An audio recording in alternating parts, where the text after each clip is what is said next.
Good evening, Demon Phil here, and we are going to have a great interview this evening.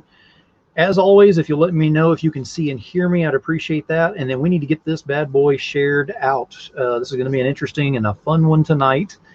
So let's go ahead and get that going on that. For those of you in the Facebook land who have seen what's been going on in the feed that I put on there, yeah, that kind of blew up a lot on there. So I'm going to go ahead and start off with a woot to everyone that's out there. Spell it however you want, but we're excited about this one. So yeah, we're gonna get going with this here very shortly. So I couldn't pass that one up. Scott, thanks for being here, buddy. I appreciate you. And you can see and hear me. Great. Sorry that you can see me, but yeah, you can hear me. Sarah, thank you for being here. All right. And Scott follows up with a woot. Yeah, here we go. This is going to be fun now. All right. So let me give this, I'm going to give it about another minute or so. We're going to make sure we get everybody in here. So make sure and get this shared out. And then we'll get going. This is my last show from this state. This is my final show. I will no longer be a Jerseyan after tonight's show. As of Saturday morning, early morning, I am Georgia bound. So I will be in Georgia for the next show that will be coming up a week from today, actually. So this is kind of exciting, and I mean, it's exciting. I'm not sad by any means because the show's going to keep going on. I'm going to miss a week's worth of it, but there is someone who will be stepping in for Unscripted this Saturday, so you don't have to worry about that. So we're not missing a show on that one. All right, so it looks like we got a few more people that have showed up in here, and it looks like everybody's doing their parts. Let me go ahead and remove the banner. We're going to make this official. All right. Demon Phil here with another show tonight, and I have got everybody, you know, if you've been paying attention to who I've got tonight, I've got the Art Assassin on here, and we're going to be talking to him here shortly. First off, I want to go ahead and thank my sponsors because I do have sponsors, and I am a little excited about that. So first off, of course, is Sub-Zero Mission. Everyone who knows me, Sub-Zero Mission is one of my more important ones that I really push. That's why it's my first one that I always push every single show, because it actually has the ability and the capability, and they do save lives. So in their area, they go out and they provide the necessary tools, whether it be coats, boots, sleeping bags, hats, gloves, whatever they need to survive the winter months for the homeless vets there. They do so and save as many as they possibly can. You can't save them all, but somebody's going ahead and doing something with this. So if you want to know more about this, reach out to me because I've got all the information you could possibly need, and there's a comic book that's tied to it as well. Yes. So definitely reach out to me and we'll get you that information. Next up, we have Totally Rad Comics, which has got Totally Rad Life of Violet #3 just finished up on Kickstarter and did very well. The next one that the Clown King Jim Noble has got going on is a Cave Woman comic. Yeah, you heard me correctly. Cave Woman comic that'll be coming out next month. So be ready for that one. Next up, we have Codex Entertainment. Codex Entertainment is Luis Torres. Luis Torres has got Lily the Demoness #4, which is currently on Kickstarter in its final week. And I'm going to go ahead and do a quick little shout out on this one because Luis and I converse quite a bit back and forth. And he is at that meet and beat moment. He's about to break what he's done in past Kickstarters, and he's got a week to go and needs to get there. Can we get him to 24 to 25,000? He's at about 23,000 right now. A week to go? Oh, hell yes, we can. So Demon Phil is saying, hell yes, we can. We can. So we need to push and promote and move this thing around, get it shared out there, do every bit of supporting we possibly can. Next up, we have got Naughty Fairies. That is Wendy Steen Shaner and Naughty Fairy Stripper Assassins, which ended on an extremely high note on Kickstarter, and she will be working on fulfillment on that very soon, and I am definitely looking forward to my stuff on that one. And knowing Wendy, she's not done, so keep your eyes and ears open because she'll be working on something else here very quickly. 183 Degree Studio, which is Kara Nicole and Alfred Trujillo. They had Fire Bitch and Confessions of a Cosplay Diva, and now officially the end of August we'll be seeing Fire Bitch 2 just in time for my birthday, so be looking for that one. Third Empire has got Blood of God still on Kickstarter right now, and it looks like we are green lit for a week from tonight. We will have the launch party for Mojo Rising. So I will keep you posted on that as soon as I know the definites and let you know there. And then finally, of course, we got our girl right over here in the top. We got Pantsless Pizza. I still have not revealed a whole bunch about all that right just yet. Once I get moved and the facelift starts happening with the show, oh yeah, reveals to come. So now that all of that is taken care of on there, you didn't come here just to see my pretty face on here. So we're going to go ahead and bring out the art assassin himself. Here is David Harrigan. What's Hello, up, everybody? Hello, welcome to the show. Land. Oh, thank you. Thanks for having me. I appreciate it. Oh, absolutely. Absolutely. Now, before we get started on this, what I like to do is if anybody's in here and they don't know who you are, if you'll go ahead and just tell everybody who you are, what you do, and where to find you. Well, my name is David Harrigan. I am a comic book artist. I've been dabbling in the comic book world for about the past 10 years. It really kind of started off as a kind of like a side gig kind of hobby, if you want to hobby. There we go. I got to get the camera right. Oh, hi, Scott. Hi, Lewis. Hi, Sarah. I'm seeing all the things pop up. Oh, yeah. So it started off just kind of like I've always wanted to work in comics since I was a kid. I mean, picking up my old, the old X-Men series with Chris Claremont and, Punisher and Wolverine and all those old, comics from the, late 70s, early 80s. And I knew that's what I really wanted to do. And, but it's kind of a long side story, and I won't bore you with it, but never thought I would actually get to work in comics, and actually found my big break about 10 years ago or so, and it's been, just a big roller coaster ride from there. So I've worked on my main company I work for is Coffin Comics. You can see the shirt that he's wearing over here. Who publishes Lady Death, La Muerta, Hell Witch, Zack the Zombie Exterminator. And so that's the main company I work for, but I also have done stuff for titles like Zombie Tramp, Vamp Blade, some of the titles that you just mentioned before the show, Naughty Fairy Stripper Assassins, Fire Bitch. I mean, there's been a ton that I've actually worked on over the years. I just finished my first Vampirella cover, and it's up for pre-sale right now on portcitycomics.com.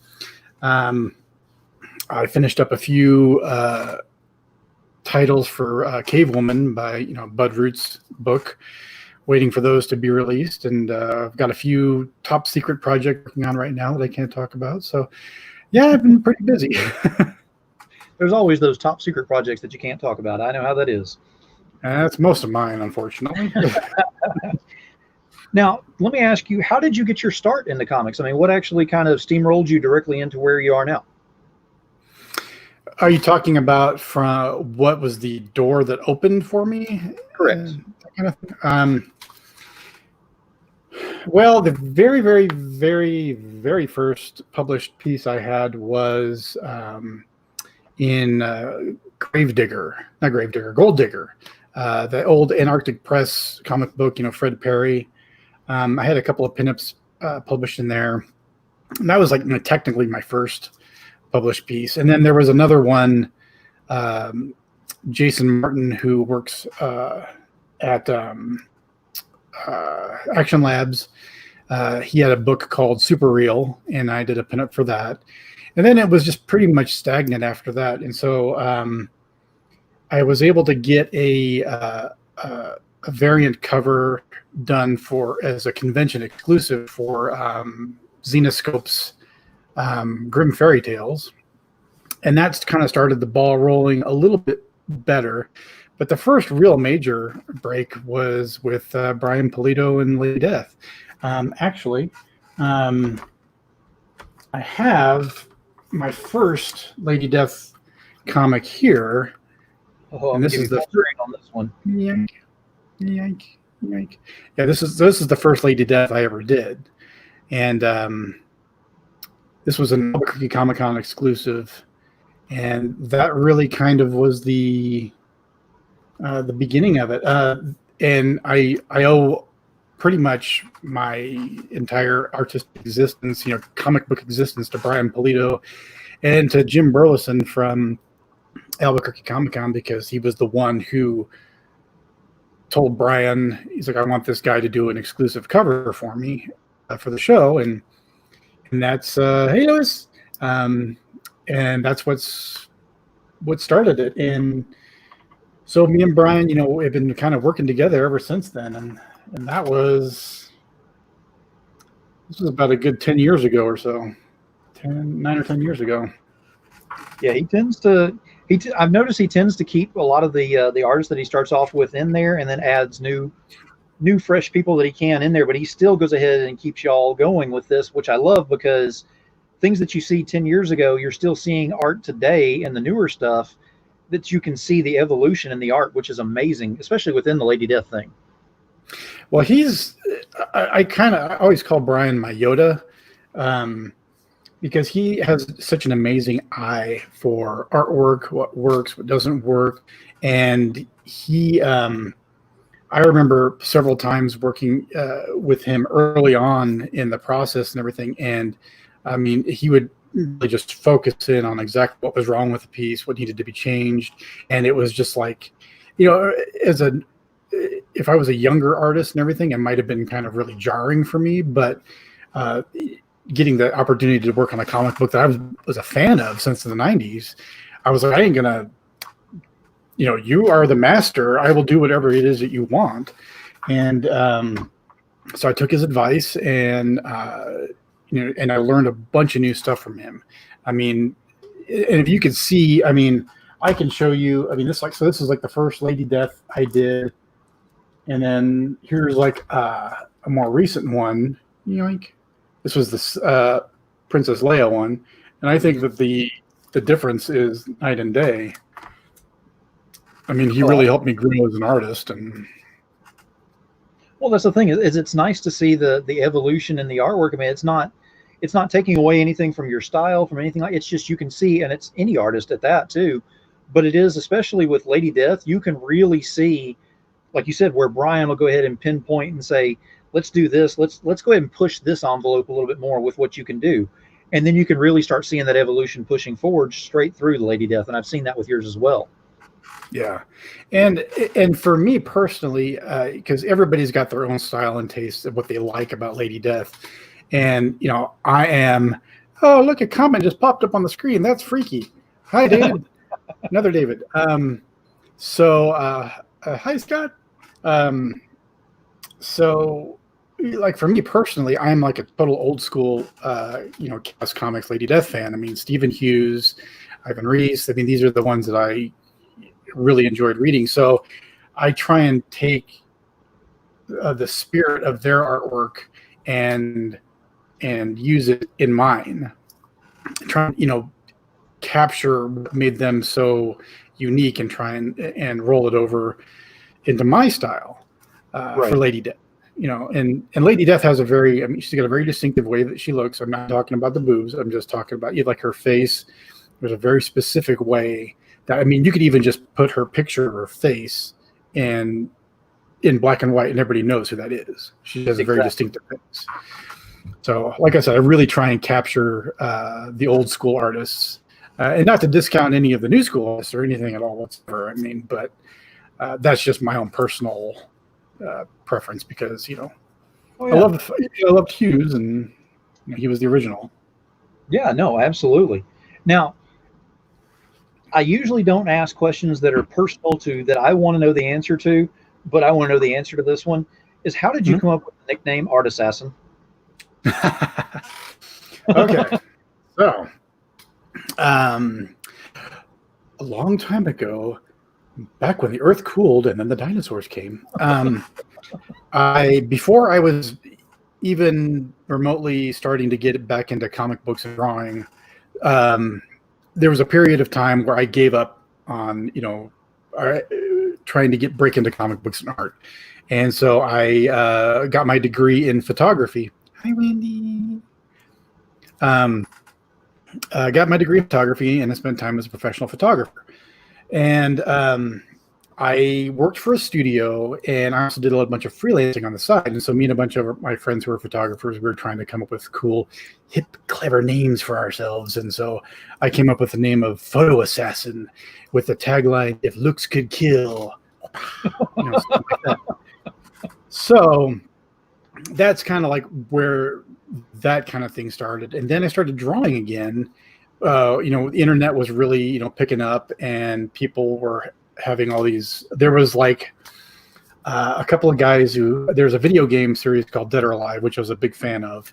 And there's a couple of guys had fan pages for Dead or Alive, and they're always asking for people to submit artwork. And I was like, hey, I can draw a little bit. And so I would do a couple of little drawings, and I would send it to them, and they were like, oh, this is really cool.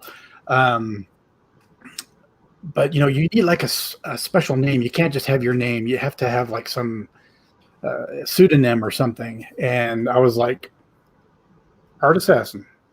And literally that's what it was. And then it just stuck from there. I mean, the only change over the past 19, 20 years or so, let's see, it was 2000 when I started it, 2001. So 19, 20 years was that it used to be Art Assassin, 2 words, and then it just jumbled into Art Assassin. So that's where it started, and it just stuck. I mean, there was a period of time, I think about 15 years or so ago, I thought about changing it, but everybody was like, nah, it's, it's not broke, don't fix it, just let it go. Oh yeah, I mean, it fits. I mean, it's one of those things that you have that persona. That's why I was wondering exactly where that kind of came from, but the whole looks that kill, yeah, that works. Yeah, and then just tacking the art instead of photo was just a complete like half-assed lazy thing for me to do. But I never expected it to actually stick. It just was like, I just need a name right now here. Now, I usually ask my guests what kind of comics have influenced their work and things like that. I want to kind of switch that up tonight and ask you what kind of movies, TV shows, that kind of things actually influence your artwork. Wow. That's actually kind of a hard question to answer. Mainly because, especially nowadays, I don't really watch a whole lot because I'm just busy all the time. But I mean, there, in a general, speaking, I mean, I love Star Wars. I think I've decided I'm more of a Star Trek fan than a Star Wars fan. I really just started rewatching some Star Trek stuff over the pandemic period, the quarantine, and I'm like, oh my God, I forgot how much I love this stuff. So usually the geek staples, I like the Marvel movies. I'm a huge Batman fan, and you can't see it here, but anybody who's seen my other live stream show, you can see part of it. I have a large mural on the wall of Batman that I painted and villains, and I have like drawings and autographs and props and crap, and I actually have a full-size bat suit in my day job office, which I haven't been able to return to since March. So a huge Batman fan. I love not so much anymore, but I used to watch a lot of anime too, and that was probably the biggest influence for me, was a lot of anime shows, but I just haven't had as much time lately to watch a lot of anime. It makes sense with that. So, but the one thing that I want to kind of bring up going off of that though, so what you're saying is your day job back in March, you were Batman?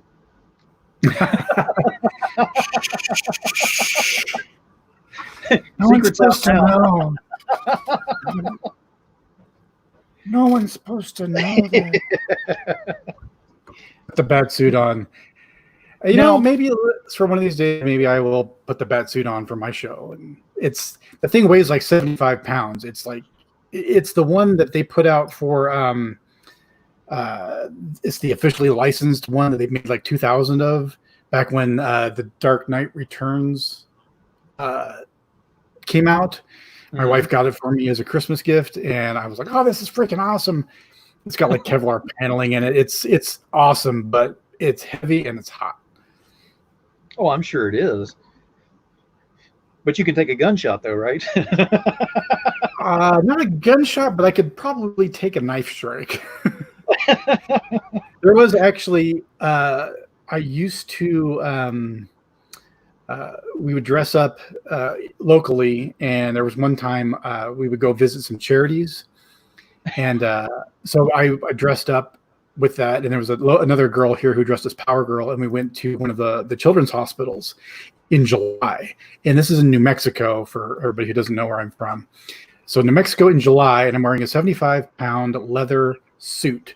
And about halfway through this, there are a couple of the kids that I had sweat pouring out of my eye holes. And the kids were like, why is Batman crying? It's like, Batman's just real sad right now, Anyway, back to it. Wendy said that you don't have any time because you've been drawing naughty fairies. Yes, naughty fairies. She's been keeping me busy. Brian's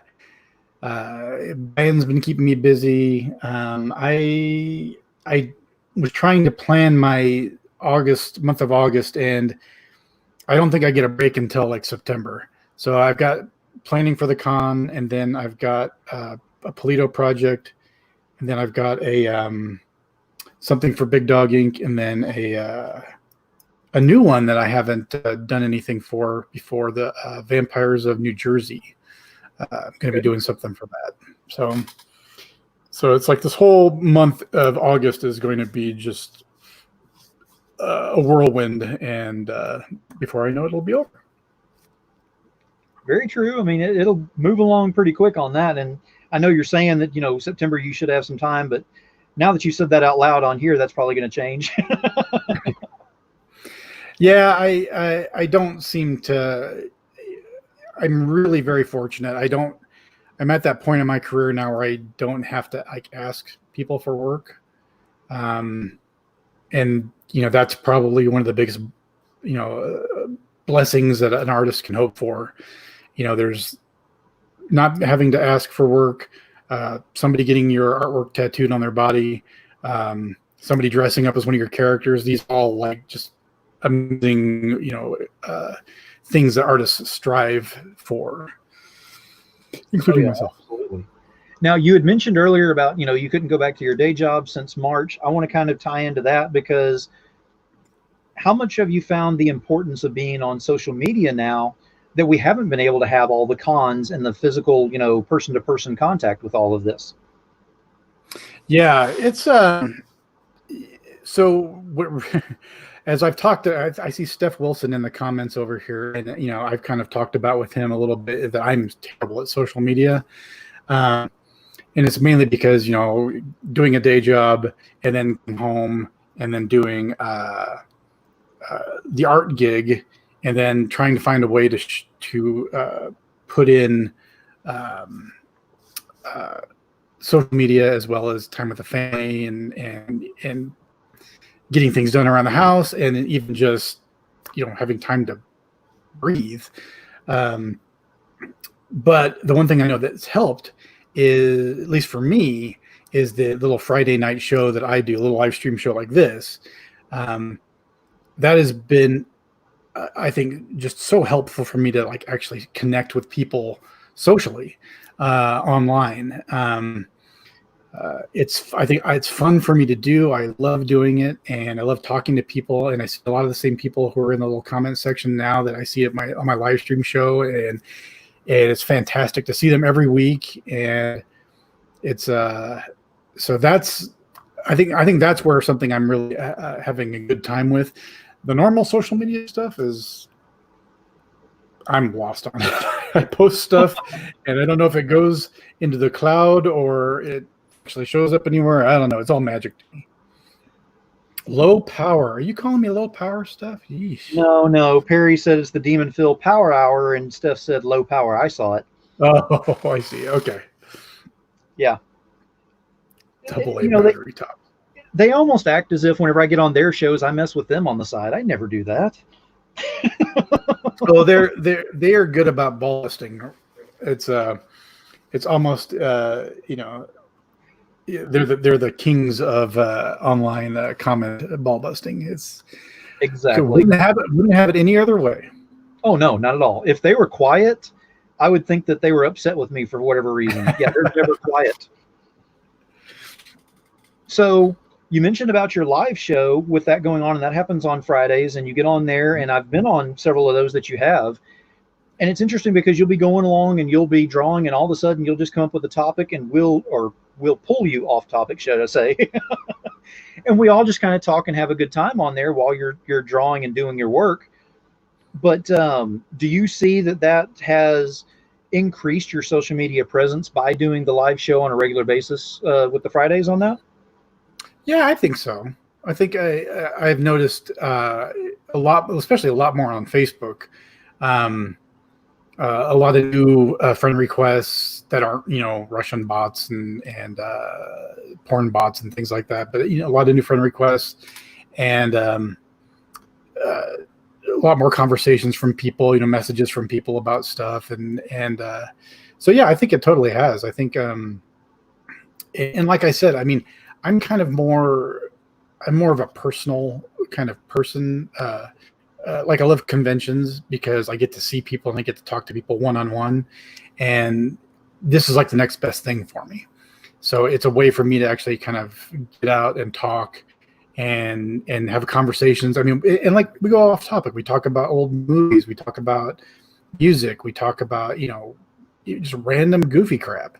And that's kind of like how it is for me at a convention. I mean, we sit there and we chat and we talk about, the movie we watched, and then we talk about, bad jokes, and just so it's like a little mini con. It's a little conlet. It's a conlet, little con, in a box. You have to do what you can nowadays to go ahead and get that con experience going again. And that's why we're leading into our next thing here, which is Art Assassin Con. That's right. I see what you did there.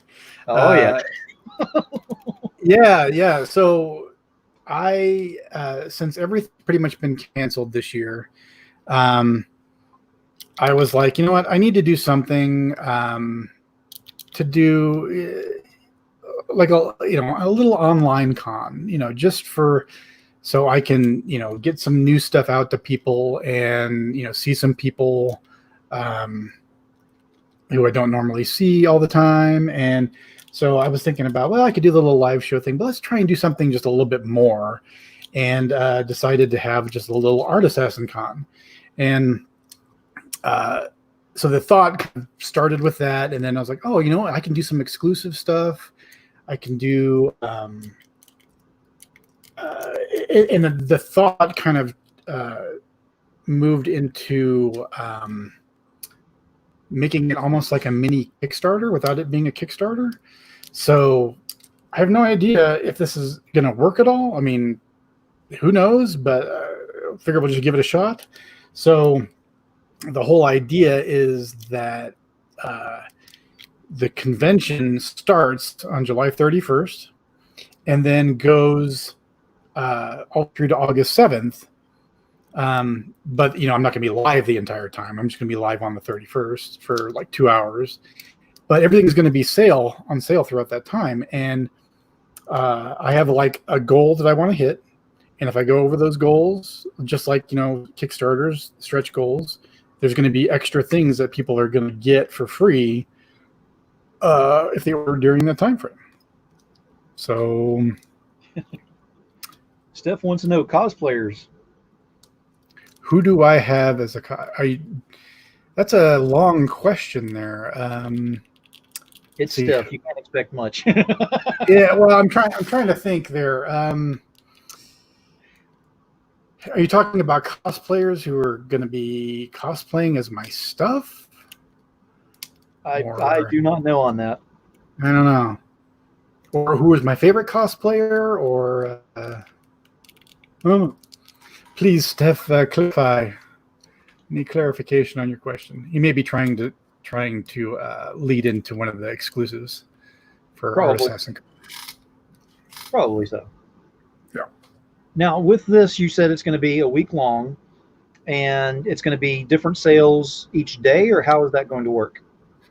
So what's going to happen is the first night, July 31st, which is Friday, which is this Friday. Holy crap, it's right around the corner. At 8 o'clock Mountain Time, I'm going to go online, do my little show, do my Art Assassin Con, and that's when everything will go on sale. And so the sale, so all the new exclusive items are going to be put into the store, and they'll be available throughout the week until August 7th.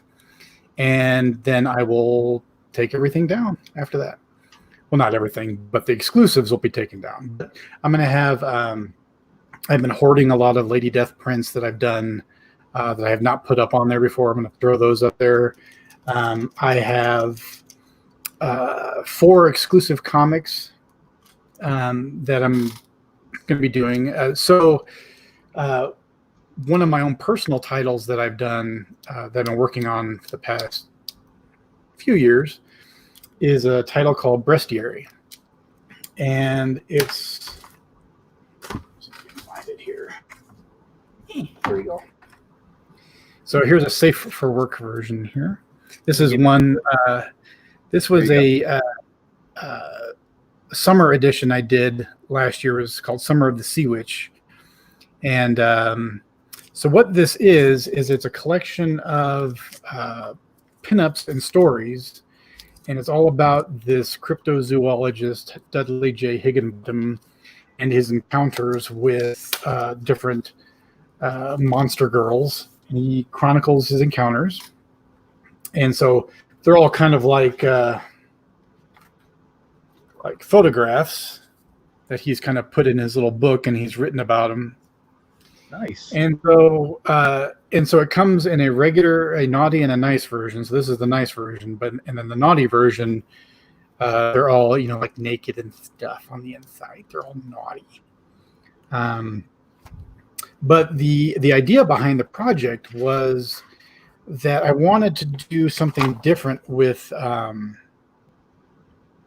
pinups, and rather than just do like normal, pretty, sexy traditional girl pinups, I want to explore different, body types, different ethnicities, different genders, sexual identities, that kind of thing, in the hopes that I can make something where everybody feels included.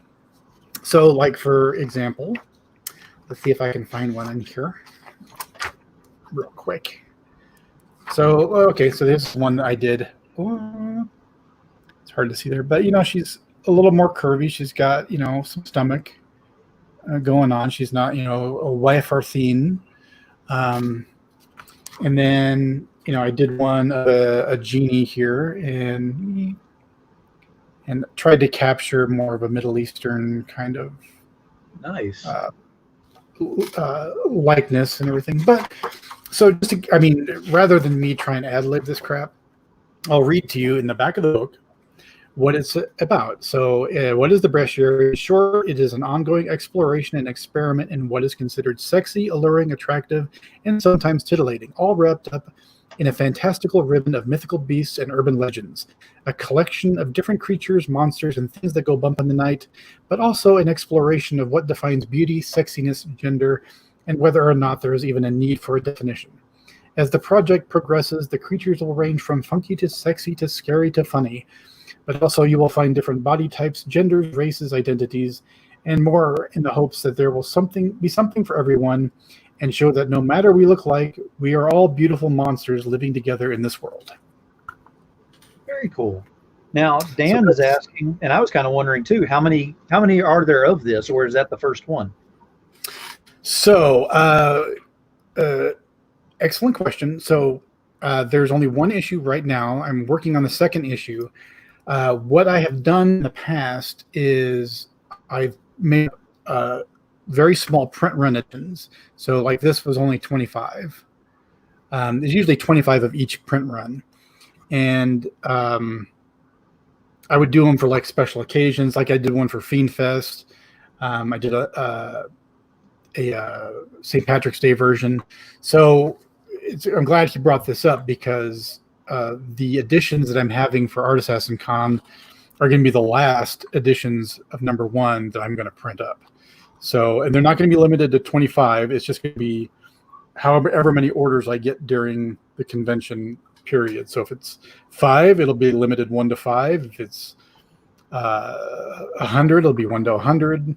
But after August 7th, I'm putting issue 1 to bed, and we'll be focusing on issue 2. Very nice. Then I definitely want to get a hold of that because that looks interesting, very much so. And Wendy even said, love it, which is absolutely true. Thank you, Wendy. Steph had a comment too, things that go bump, giggity. Yeah, that. All right. Giggity, giggity. So, and then just to kind of segue in a little bit more to the exclusives for the convention. So I'm super duper excited about this, and I've kept it under wraps for a long time until I could finally felt like it was a good time to announce it. I think I announced it a week or so ago. So I have 2 guest artist editions of Bestiary #1. I've never had a guest artist do any kind of cover for these. The first cover is a cosplay cover done by Holly Rebel, and she contacted me, and she was really inspired by my Death Sprite character, this one here. Oh, and nice. She wanted to cosplay it as it, and so she did just all on her own cosplay this Death Sprite, and I was like, oh, that's amazing. Do you mind if I use it for a guest edition cover? And so we came to an agreement, and so that's one of the that'll be on the nice edition, guest edition, and then on the Steph is already talking about it for the naughty edition. I'm super duper excited about. I have one of my favorite Japanese artists. I was able to contact him, and I got him to do a cover for the naughty edition. And for those people who are anime fans, there's an anime series called Queen's Blade, and he was one of the artists who designed a lot of the characters for Queen's Blade. His name's FS, is what he goes by. Nice. And he's designed a bunch of characters for this Queen's Blade series, and I've been a huge fan of his for a while. I think his artwork and his coloring is just spectacular. So I managed to contact him, and he agreed, and I hired him to do a cover for the naughty edition. And it is his first work for an American title, which I think I'm so excited about. So not only do I get him to do one for me, but then it's also his first American work. So that's really exciting. And then I'm also, because I feel like if I'm doing the last issue #1, I need to do one myself. So I'm going to be doing an instant edition on the show. And for those of you who aren't familiar with instant editions, it's basically I'm going to start drawing it on the show on the 31st, and I'll be coloring it throughout the week, and hopefully have the finished colored version by the 7th, so everybody can see it. And it'll be a naughty and nice edition also, so there'll be a closed version and a naughty version where the naughty bits are showing and they're flaunting and bouncing around. Very cool. Now, you had something that you wanted to show as well, correct? Yeah, those are the covers I was just talking about. So okay, so let me go ahead and bring that up so you can show that. So there's the first one. This is the nice one, correct? This is the cosplay cover, which is done by Holly Rebel. I've known Holly for many, many, many years, and she is awesome. She's a world-known burlesque dancer, and just super, super nice, super talented. She's really well known for kind of an androgynous kind of cosplays that she does that are absolutely fantastic. You have to check her out. So that is the nice edition that she did, and then here is the naughty edition. Now this is the naughty edition is of course censored for public viewing, but when you get the actual cover, it will not have the black bar on it. The black bar will not be there. But this is the artwork that FS did for me and this is the sea monster character, which is in. Let me see if I can find it. These are all in numerical order. They all have numbers. Oh, here she is. So this is the. Wendy said she rocked it. I agree. Which one is it? Show it again. Oh, did you? Sorry, I'm giving you full screen on it. That one there. Oh, nice. Okay. And then the ultimate idea, once I have enough of these bestiary characters done, is that I want to do like a trading card game, like an adult Pokemon. That's kind of the end game. Amaze balls. Oh, thank you, sir. I appreciate it. Thank you, Wendy. Yeah, they are very cool. I definitely want to get a hold of that book whenever it comes out as well. So I'll be on this anyway. I know I'm moving and everything, but I'm not missing. So I'll be getting on there. Thank you, sir. And let me see. So we've got, your Art Assassin Con, again, it goes on for a week. And once it's done, that first bestiary is done, gone. Yeah. You can't get it anymore because number 2 will be coming out. Whenever number 2 comes out, you're probably going to have something where you can go back and get number 1 with it at that time or whatever. But for the time being, it's going to be put away. Yeah. I'm not even sure if I'm going to do a reprint of number 1 when number 2 comes out, because I feel like I've kind of milked the number 1 as long enough. But probably in the future, I can see when I get enough issues done, I'll put out. I really, really want to put out like a nice collected edition, leather bound, kind of like how I did on the back. So you can kind of see my vision here. Oh, so nice. A leather bound like the book, like a book you would see, and make it real aged looking. And but I want to get enough of these individual issues done, and then I'll collect them into a nice like leather book. That's the end goal. Well, one of the end goals. I think that your idea about the adult Pokemon is going over well because Wendy says we need them. Russell said, got to grab them all, boo them on. I can see he's going to do commercials. I can just already see that. And then, of course, Steph had to throw a giggity in there. So, of course, Pokemon. Yes. Yeah, it was an idea I had, and basically for the past few years, I've been trying to write the rules down and how it's going to work. And the main idea behind it is like a Pokemon / almost like drinking party game, like kind of like Pokemon Cards Against Humanity, beer pong. I mean, like just a really bizarre thing I just came up with. So like I said, foreshadowing here. So in the back of the issue, I started kind of like putting together the creature legend, and you can see, what their allegiances are and everything. So you can see kind of like where my brain was going when I was working on it. It does. I mean, it looks very cool to go ahead and go with that, but I'm definitely looking forward to the Bestiary 1 and 2 whenever that comes out and being able to do that. So again, Art Assassin Con starting Friday. And you want to jump in on this as soon as possible to make sure that you do not miss out, because the 7th will get here before you know it. Well, and I'm glad you said something because it reminded me. I'm also going to have a freebie kind of incentive for people who purchase something on the 31st, the night of the show. So I'm going to throw in a little kind of bonus special thing, which I'll probably talk about it more once the show starts. But Wendy knows what it is. We've been kind of talking about it. Wendy's been like, as far as like doing this kind of stuff, Wendy's been my Yoda in that realm, because every time I'm stuck on something, I'm Wendy, I don't know how to do this, and so she'll she'll get on the Facebook and tell me to stop being such a pansy. So. And real quick, because I see it over here, I'm going to go ahead and address this. Thank you, Steph, for the compliment, and for a Texan. Yes, thank you. Ouch. Damn, Steph, why does everything always have to have like some kind of conditional praise there, man? Y'all know I do a good job on here. Y'all. Y'all.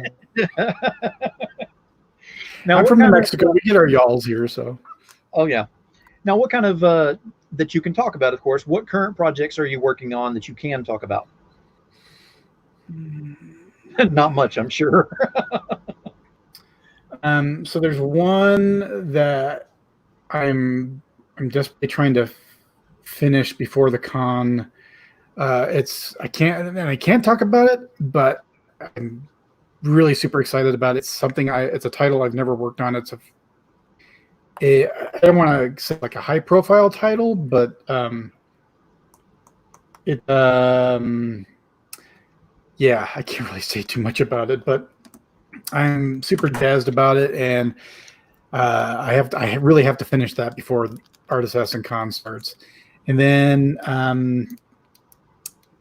there's going to be something for Coffin Comics I got coming up. The Vampires of New Jersey. There is the Tom Hutchinson has a project that I'm going to be doing some stuff for also, which I don't know if he wants me to talk about it all or not. Knowing Tom, I'm going to keep it quiet in there. That is what I'm working on for the foreseeable future, at least for the next month or so. I'm trying to think about, what is this Tune in Tokyo stuff? You just got to shush from Wendy. Yes, yeah. Now, I will say, I know we can talk about this, is you just had your Vampirella cover, because Russell is incredibly excited being a Vampirella fan over there, so he's already posted the link and all in the comments. Thank you for doing that, Russ. Thank you. But yeah, you did that, and I've seen the cover, and it came out very well. It looks pretty badass. So what made you decide to go ahead and do the Vampirella cover? So I have, as an artist, there's like a bucket list of things I've always wanted to do and work on. And one of those bucket list items is I want to be able to say I've drawn covers for all the 90s bad girls. So, Lady Death, I already got that covered. I was able to do a She cover a year or so ago. So I needed to do a Vampirella. And my own interactions with Dynamite were, I've never really gotten anywhere with them. And it just kind of like was random. I was talking with somebody else, I can't remember who it was, on Facebook in a feed, and we're talking about Dynamite covers and Vampirella, and I was like, oh man, I would love to do. I've been trying to do one just so I can mark it up my bucket list. And then Steve Hyatt from Port City Comics was in the feed, and he was like, oh, I can make that happen. And so he just messaged me, and I was like, oh man, this would be awesome if you could do this. And so he kind of put the gears into action, and before I knew it, we finished it up. They approved it, and it's for issue number 13, which comes out in September. And I was expecting, not to be able to say anything until then. And then Steve just messaged me. He's like, yep, it's up for pre-order right now. So I was like, sweet. So yeah, if you want one, go get it now. Very Rule cool. number one about BDI projects: don't talk about BDI projects. Yeah. That is the truth, Scott. I try not to talk about stuff unless I get express permission from people to do so. Like I don't even post like works in progress on things anymore, because I'm like, I just don't feel like it's my place to say what I'm working on. I leave it for the publisher to make their announcement and say, this is what we're going to do. This is when it's coming out, and here it is. And then I'll come on the coattails and say, yay, I did that. Now, you've worked with Dynamite now doing the Vampirella. You said that was on your bucket list, so that kind of leads into my other question here: is out of all the different things that you've worked on and people you've worked with and all, who would you like to do either as a character or work with as an artist or something like that on a collaboration? Man, so work in a collaboration sense. So here's something that I guess I'll go ahead and talk about it. I don't know when and if this will ever happen, but me and Andy Kuhn of Teenage Mutant Ninja Turtles, Fire Breather fame, we have talked in the past about, hey Sean, about collaborating on something together, where I would do like the writing and then the drawing, and then he would like ink it and add his magic to it. And it actually, we got a concept nailed down and character designs, and then I just got swamped with work, and he got swamped with work. And that's the thing, is about like with personal projects, for me, always get put on the back burner, and I'll just like work on them when I have time. Like for example, the only new print I've done for myself in 2020, I've only done one so far, and that will be available at Artisan Con. And that's where you want to go ahead and grab a hold of that, because it's kind of a year exclusive. It might be, yeah, it's a year exclusive. That's right, man. It's 2020 around this year. Yeah, jeez. But I think I would love to do. Like I said, I'm a big Batman fan. I seriously doubt that DC would touch me with a 10-foot pole. But if I ever got the chance, I would love to do like a Harley Quinn or cover, just because I'm a big Batman fan. I think that would be really cool. I promise I would tone down the breasts for that. Oh, so you're never going to get it now. You got to tone them up. No, mine are pretty obnoxious, so I would definitely have to tone them down. Gosh, it's an interesting question. I mean, I've done a lot of things I've really always wanted to do, and I think really now it's, and I'm sure that Steph will give me a hard time about this, but I think I really want to start focusing on some personal projects. And there's one that I've been writing and rewriting for about a good 12 years. And I just know I don't have time to draw it because I'm doing everybody else's stuff.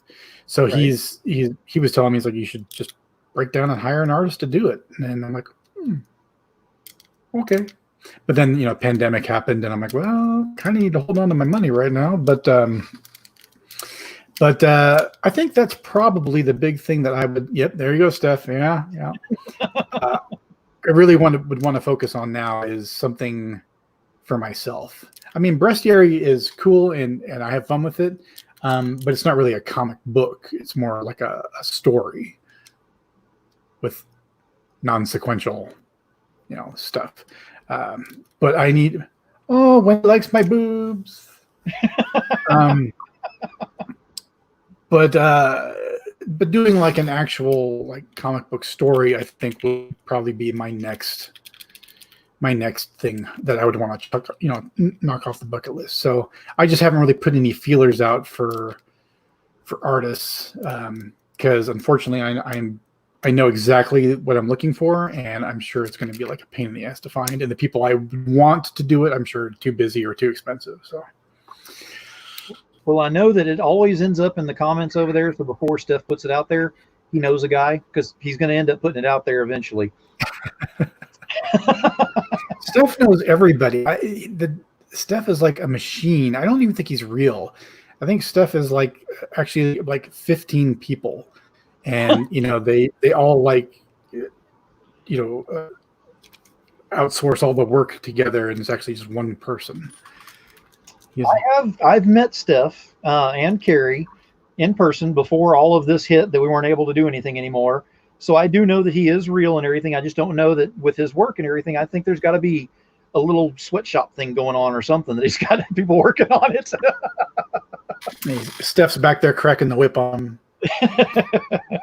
Oh, draw them bigger. Draw them bigger. Now, we kind of touched on the con thing, so I want to go ahead and bring that up because what have been some of your most memorable con moments that you know? Oh, wow. That's a good question. Okay. I have,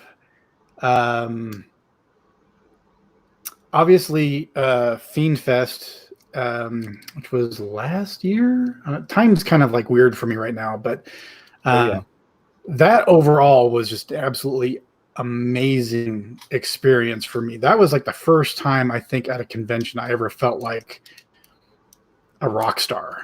That was, I will never ever forget that convention as long as I live. I don't know if anything will ever compare to that. So that being said, fun convention experiences. One of the ones that really stands out is Steph is the Borg. It was Phoenix Comic-Con several years ago, back before I really started, getting geared up on Lady Death. I was actually on a panel with like Mike DeBalfo, Alfred Trujillo, Jen Mall, and Frank Cho, and Armand Villaver. There might have been somebody else on there, but Frank Cho was on there. And so I remember just sitting on this panel at Phoenix Comic-Con, and I'm like, one of these things is not like the others. One of these things doesn't belong. But it was such an amazing experience. And I will never forget, Frank Cho paid me a huge compliment. I had brought up some prints, and I was just showing them off. And at the end, I was giving them to people. Because I like to do that. And he looked at one of them and he said, "You guys," the panel was on how to draw sexy women. And he's like, "You want to know how to draw sexy women?" And he pointed to it and he's like, "That's how you draw sexy women." And I was like, holy crap. I mean, that was like, the Pope, just coming, into your house and blessing you. It was like an amazing experience. Having celebrity moments are also kind of cool. Especially, if you ones that are, super awesome to you. One other con moment that really kind of blew my mind, and this was like really early on in my career. I had this guy come up to my table. It was like an animation con, real kind of small thing. And he was looking through my stuff, and he was like, "Oh, yeah, I know who you are." He was an older guy. He's like, "Yeah, you can do really good stuff. I really enjoy your work and everything." And then he's like, "Oh, I got to go there," and calling me to a panel. He's like, "But by the way, it's nice to meet you. I'm Ralph Bakshi." And that kind of blew my mind because I was like, "Shit, Ralph Bakshi's heard of me." Anytime that you have like a big name artist or celebrity person like that knows who you are, that floors me. I think Tim Seeley did that to me one time when I introduced myself to him. He's like, "Oh, I know who you are." It's like, shit, hopefully you heard his good stuff. Now, Steph asked a question that I want to go ahead and bring up because he wants to know who you fangirl over. Celebrity-wise? Oh, man. It can be celebrity or it can be artists, because I know with Steph, I know his artist that he fangirls over something fierce. Who is it? Steph's? Yeah. Is Bill McKay. Really? Yeah. Now, Bill's a cool guy. He's a funny dude. Hopefully Bill knows that. Let's see. Wow. Artists that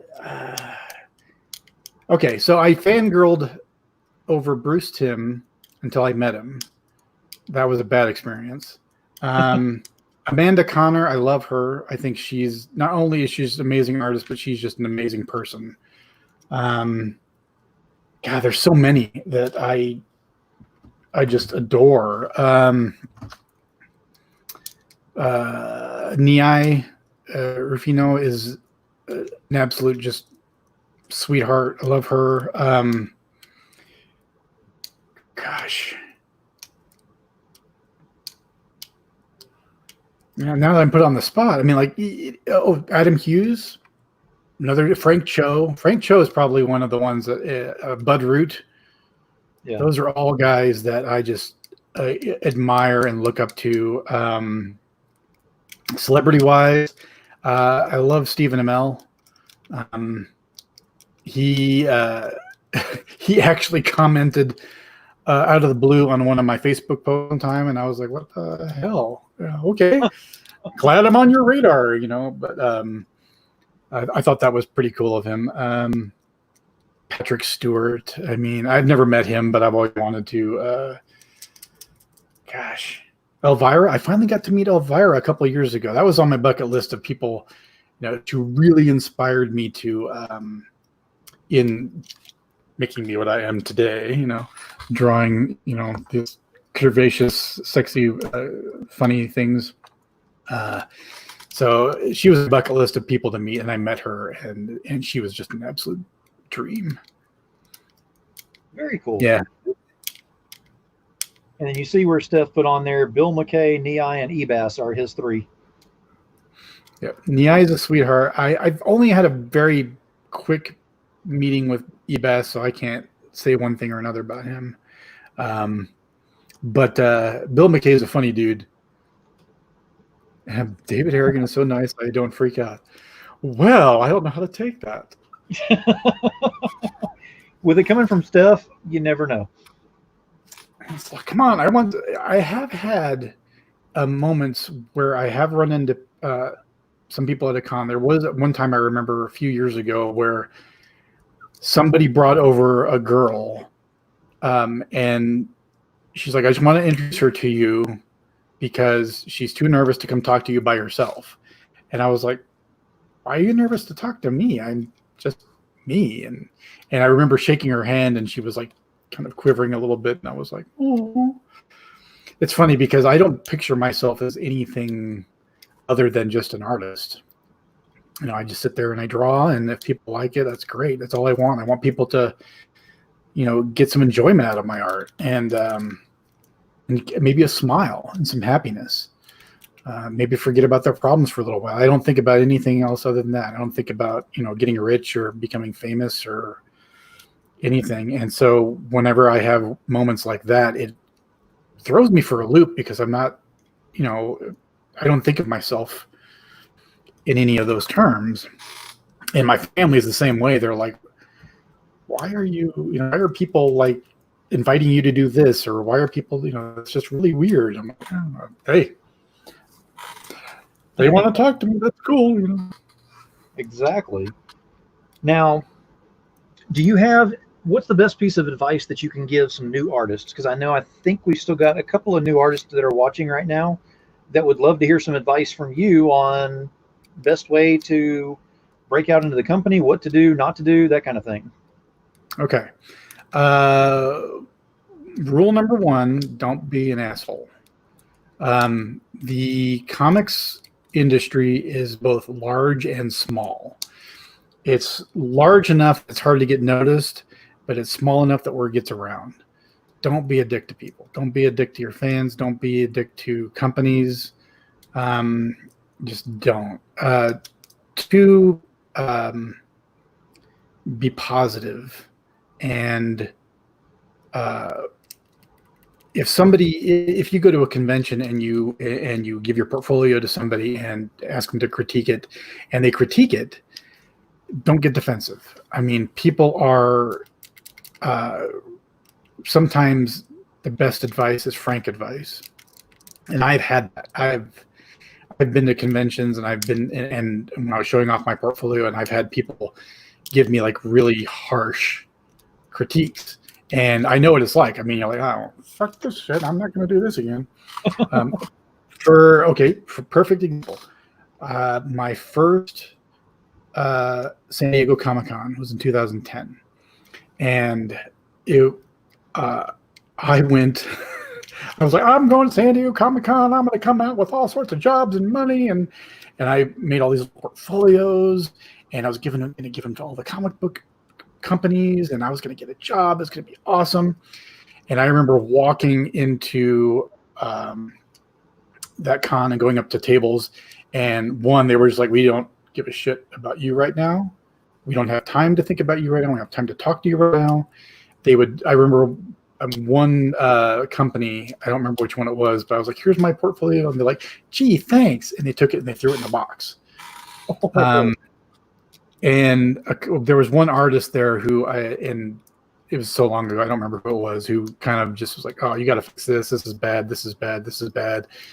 Dan Brereton was like the only one who actually gave me like positive advice. And he was like, you know what? He's like, this stuff's, I can see you getting a job. And I was like, hey, thanks, man. Can I get you to draw something from? Try not to take critiques hard. Like I said, be polite, be kind to everybody. Don't have an ego. Oh God, please don't. If you start getting fans and work and everything, don't think that your shit doesn't smell. I always think that my work needs improvement, and I'm always constantly striving to improve my work. Sometimes it's a handicap because I'm like, I get a little hard on myself sometimes, but I would rather try and strive to be a better artist. Let's see. Okay, actual drawing tips. One tip that actually Brian Polito clued me in on, and I still use it to this day. So I did a cover real super early on with him, and I drew it out, and I was like, oh yeah, this is awesome. This is amazing. And I did all like the finished pencils, and it was all tight and clean and everything. And he was like, okay, good. He's like, do it again. And I was like, but it's done. He's like, do it again. And I was like, son of a bitch. But I did it again. I drew the whole thing over again, and it was better. And so all the covers I do, I draw them like 2 or 3 times. And before I finish, I land on the final one. And it's a lot of work sometimes, but I really find that has been an amazing tool. God, what else? Now, Sebastian went ahead and put in here French speaking, and David, the first person, he felt good to talk with you about his bad English at Phoenix Con in 2016.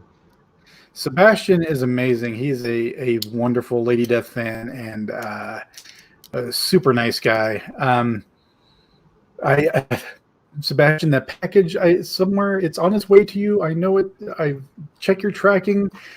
I don't know. Mailing right now is so weird. I shipped it like weeks ago, and he lives in Canada, and it's just like bouncing around the country right now. So I don't know what's going on. But Sebastian's great. I love him. He's such a nice guy. Yeah, there's a lot of things with the mail right now about it just going all over the place, and yeah, it's fun. So the last thing I'm going to ask you is, what's in the future for the Art Assassin? What do you have? I mean, I'm not talking about projects. I'm talking about, how are you building yourself up? What are you looking at doing here? Wow, man, you got some difficult questions. And that's actually a question I've been asking myself the last couple of years is like, what do I do next? Where do I go from here? I've accomplished a lot that I never thought I would get a chance to do. I think one of those things is to actually, put out my own comic. I mean, really, if we're talking like, if I had one wish, what could it be career-wise and everything? I'd like to have my own animated series.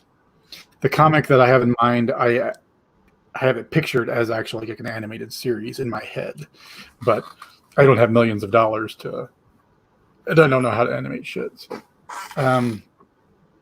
But all in all, I mean, I really just want to keep creating good art. I want to keep creating art that people would like. I'm kind of branching out in some new areas. I like to challenge myself and do different things. I'm designing some more t-shirts in my Redbubble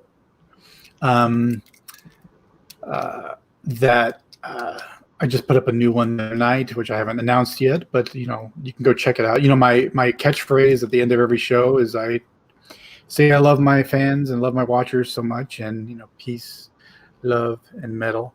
So I have a T-shirt reflecting that in my, which is a design I really, really dig in my Redbubble right now. Yeah, I just want to keep making good art. I want to keep getting better. Ultimately, I want to do that one piece where I finish it and I'm like, I'm done. I'm never going to top that. So far, I have not done that. Also, I would love, Brian, if you're watching, I would love to have like a statue or a Lady Death action figure or a statue based off of one of my drawings. Yeah, that'd be cool. Yeah, I demon approved on that one. Yes, I would love that. That's another bucket list thing, is to have somebody to do a piece of art so cool that somebody makes like a statue of it. I completely agree and concur on that one. And yes, Brian, if you're watching now or later, yes, please. Absolutely. Brian's super nice to me. Brian puts up with my shit all the time. So I keep sending him ideas and he's like, okay, whatever, freak. Well, I could keep you on here all night and everything. I know you've got some stuff that you need to start working on with the Art Assassin Con and everything. So we're gonna go ahead and wrap this up. I know I've had a couple of people message me while we were doing this and they were asking, do you have things for sale? So I'm going to go ahead and say this right now. Yes, he does. And those links are on both Facebook and YouTube right up at the top. So on Facebook, if you go to the top and go ahead and click on see more, I have got all of his links on there that he sent to me, which, trust me, if you want to find anything of his, that's where you're going to go to get it. And on YouTube, you simply go to the bottom underneath the video, click see more, and you'll see all those links on there as well, and go shopping. But remember, save a little bit for the Art Assassin Con, because there are things on there that you're not going to see anymore. Yep. That is faux show. Well, I have had a blast having you on here, David, and look forward to having you on here again. And I will tell you this, that whenever you do get your comic done, because Steph's going to stay on you about that until it is, whenever you do get it done, if you will, please reach out to me and allow me to please do an online review for you of it.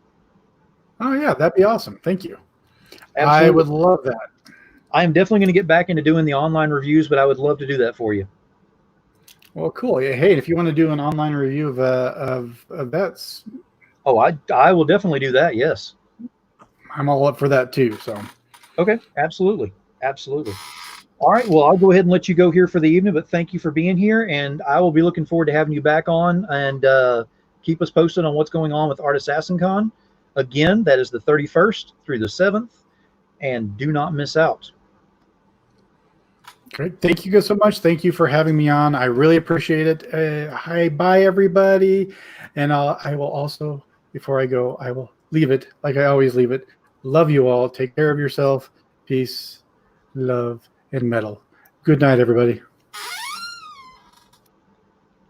All right. So we had Art Assassin on here, David Harrigan. We had a blast. We learned a lot of things he's got going on. Hey, it was a great show.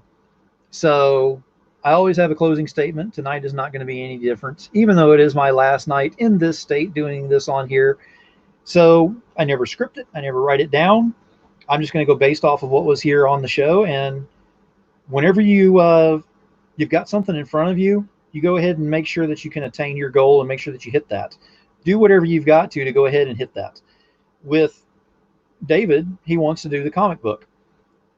Well, oddly enough, that's kind of where I am as well, as I actually want to go ahead and write my book as well in a comic form. So if you got something in front of you, push forward as much as you can to go ahead and hit that. So that's definitely something to think about on that. The last thing I'm going to leave with y'all is, again, this is my last broadcast from Jersey. I will be leaving and on the road Saturday morning, and I will be in Georgia by Sunday or Monday. It depends upon if I want to stay 1 or 2 days in the hotel, just to go ahead and make sure I don't go insane driving. So Unscripted will be taken care of on Saturday. That is not going to be off of there. My next show will be on Tuesday of next week. So I want to say thank you to everyone for all the fun time and everything I've had up here in Jersey, and everyone that I have met while I've been up here. So I am looking forward to seeing what the future holds with this, because Demon Phil's hell of a show is just getting started. So until then, keep it indie, y'all.